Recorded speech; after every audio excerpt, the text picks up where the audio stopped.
wanted to get your thoughts on Hardy. We got a chance to see him a little bit more last night. He took advantage of the opportunity. He knows his time's going to come eventually during the season with guys being out. And, his job is to just stay ready and be ready when his name is called. And he's doing a good job of that.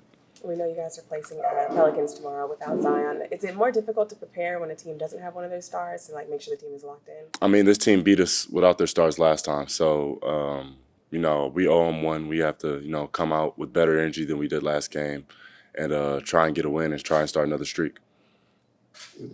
Christian, with the career you had, you see many roles, right? Yeah. The first few years, you're trying to find minutes, and then you work your way all the way up to a number one option.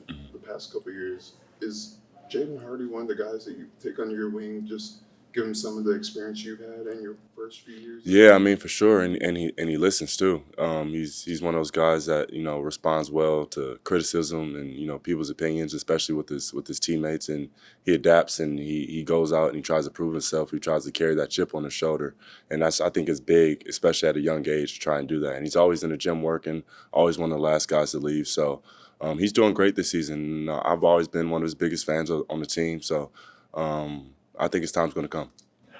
What have you seen from McKinley Wright this season? Defensively, offensively, he's just coming in, doing the same thing that Jay's been doing, staying ready, running the team at the point guard position when he's in the game, being able to defend. Some of the better players, especially when we switch, he's been doing a good job of that, and just running the show and pushing the pace.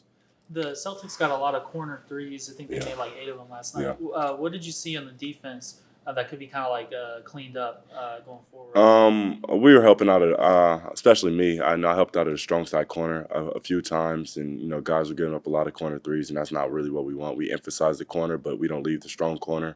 We emphasize the weak corner, and just little nuances like that we could clean up. It seemed like the Celtics had some focused game planning stuff to kind of send late doubles on you and then kind of gap up against Spencer. Yeah, they were definitely mixing up, especially with the coverages, doubling Luka in the post, sending late doubles with me, starting Jason Tatum on me. So if I was setting a pick, they could just switch Jason Tatum onto Luka, having that primary matchup. They did a good job defensively. We just have to do a better job offensively in terms of slipping out screens and knowing where we run around. And then defense. Speaking on defense, I asked Josh Green, what are some areas this team can improve on? And he mentioned defense, and he gave you praise on your rim protection as of late. What do you see this team growing defensively when him and Dorian get back in the line? I mean, they're two of our best defenders, I would say so. So hopefully when they get back, our defense picks up, and they pick us up defensively.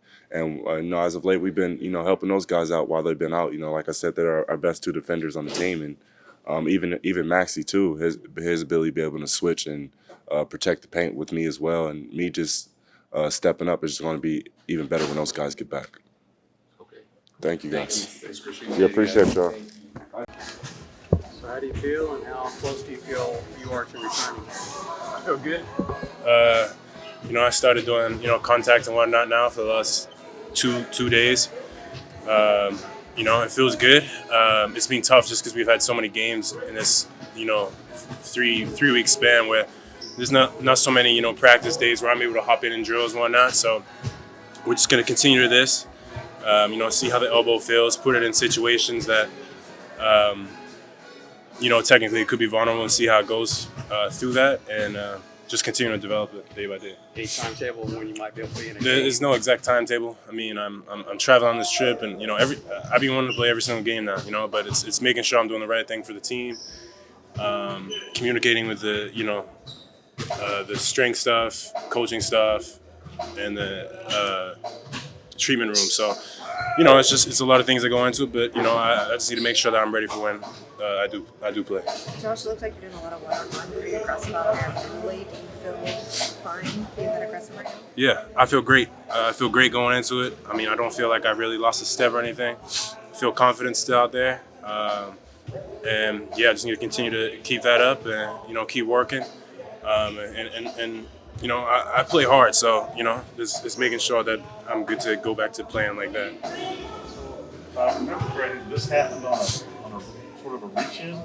Yeah. It was in the Milwaukee Bucks game.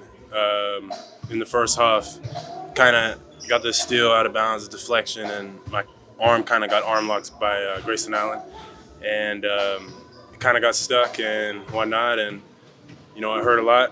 Couldn't really shoot too much in the second half. It's kind of why I tried to get to the basket as much as I could, but I wanted to finish the game out, and my end goal was always to beat the Bucks. So unfortunately, we lost, but that's what happened. What you do when you have something wasn't right? Yeah, for sure. What do you think about the way the team, even shorthanded, you guys put together the 7 game?